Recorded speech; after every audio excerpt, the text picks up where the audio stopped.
பிரைஸ்தெல்லாம் கத்த பிரிவான் தேவ பிள்ளைகளே, இந்த நாளில் விசுவாசத்தை பற்றி நம்ம பார்ப்போம். பார்த்தீங்கன்னா அநேக காரியங்களை பெற்றுக்கொள்ள என்னத்துங்கள காரணம்?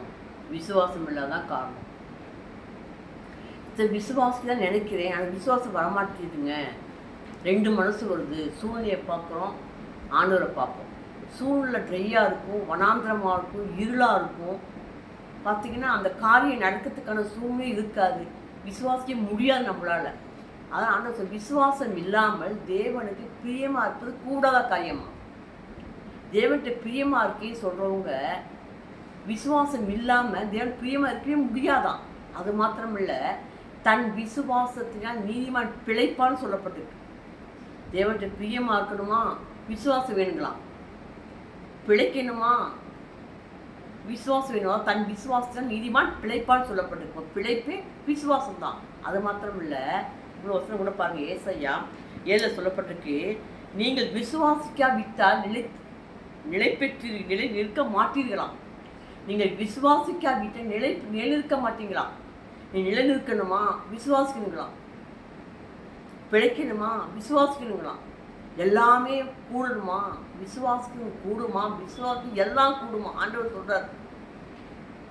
அப்போ எல்லாமே கூடணும், நான் பிழைக்கணும், நான் நிலைச்சிருக்கணும் அப்படின்னா ஆண்டோட பிரியமாக வாழணும். எல்லாத்துக்கும் விசுவாசம் தானுங்களாம்.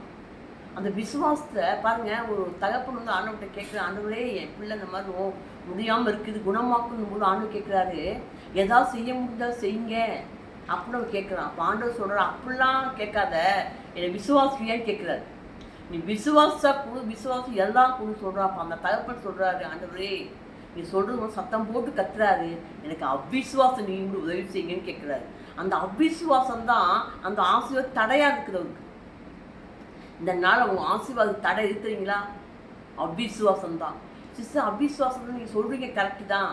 அந்த அவ்விசுவாசம் போக நான் என்ன செய்யறது?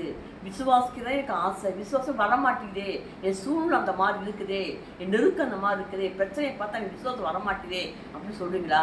பாருங்கள், முற்பிதாக்கள் அநேக வேதத்தில் இருக்குது. முற்பிதாக்கள் எப்படிலாம் விசுவாசிச்சாங்க. ஒரு ஆபிரகாம் இந்த விசுவாச தந்தையாக இருக்காரு. அநேக முற்பிதாக்கள் எப்படி விசுவாசிச்சாங்க அப்படி வேதத்தை படிங்க, விசுவாச வர்த்திக்கு படிக்கங்க, ஆசை பெற்றுக்கொள்ளுங்க. Praise God bless you.